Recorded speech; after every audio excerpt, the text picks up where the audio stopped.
kalau di awal pemerintah kita, di awal bulan-bulan pertama kita tidak melakukan efisiensi penghematan besar-besaran, kita sekarang tidak punya.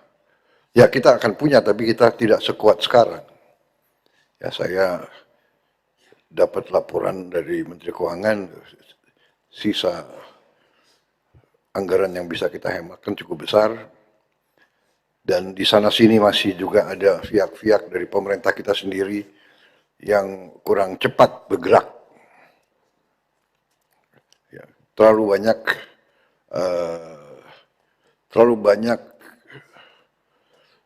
menghamba kepada peraturan. Peraturan dibuat oleh manusia. Kalau peraturan yang tidak menguntungkan bangsa dan rakyat, peraturan itu harus segera kita rubah. Saya ulangi, kalau peraturan apapun, peraturan menteri, apalagi yang di bawah itu, ya, perpres sekalipun, undang-undang sekalipun, yang tidak sesuai dengan Undang-Undang Dasar 1945, ya, kita tidak boleh ragu-ragu.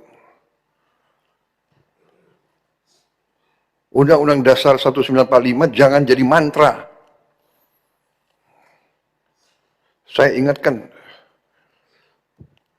khususnya di bidang kehidupan sehari-hari, berarti pasal 33 itu yang menyangkut kehidupan ekonomi, saya minta ditayangkan ya.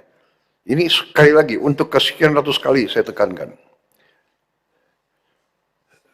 Ini sudah jelas sekali, perekonomian disusun sebagai usaha bersama berdasar atas azas kekeluargaan.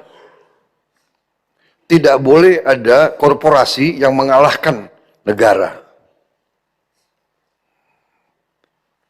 Kita butuh korporasi, kita butuh dunia usaha swasta. Tapi dia tidak boleh mengatur negara dan mengalahkan negara. Dua, cabang-cabang produksi yang penting bagi negara dan yang menguasai hajat hidup orang banyak dikuasai oleh negara. Bumi dan air dan kekayaan alam yang terkandung di dalamnya dikuasai oleh negara dan dipergunakan untuk sebesar-besar kemakmuran rakyat. 4. Perekonomian nasional diselenggarakan berdasar atas demokrasi ekonomi dengan prinsip kebersamaan, efisiensi berkeadilan, berkelanjutan, berwawasan lingkungan, kemandirian, serta dengan menjaga keseimbangan kemajuan dan kesatuan ekonomi nasional.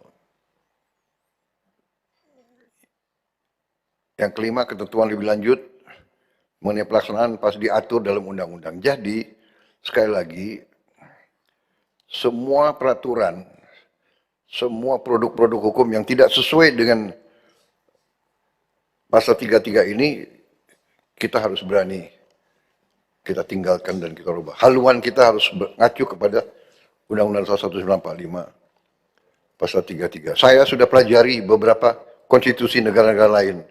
Mereka semua punya semacam ini. Malah lebih keras lagi.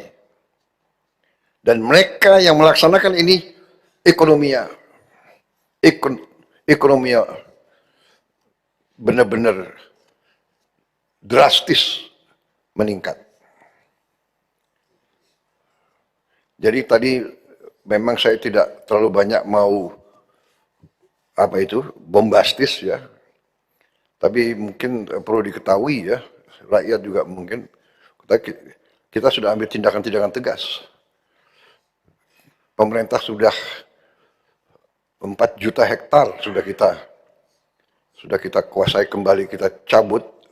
Dan tahun ini Menteri Kehutanan dan ATR Badan Pertanahan selama tahun ini tidak ada satupun izin yang dikeluarkan. atau diperpanjang. Tidak ada satupun. Apakah itu HTI, HPH, apakah itu perpanjangan, dan juga Menteri SDM, tidak ada satupun iup dan sebagainya yang dikeluarkan.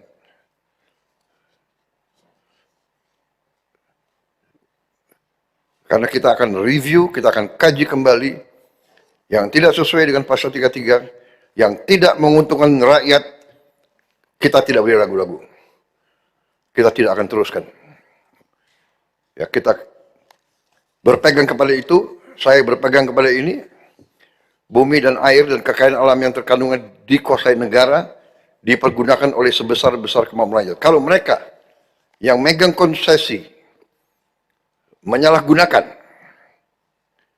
dia ambil keuntungan, tapi keuntungannya dibawa ke luar negeri dan tidak ditaruh di dalam negeri, itu merugikan kepentingan nasional dan kepentingan rakyat Indonesia.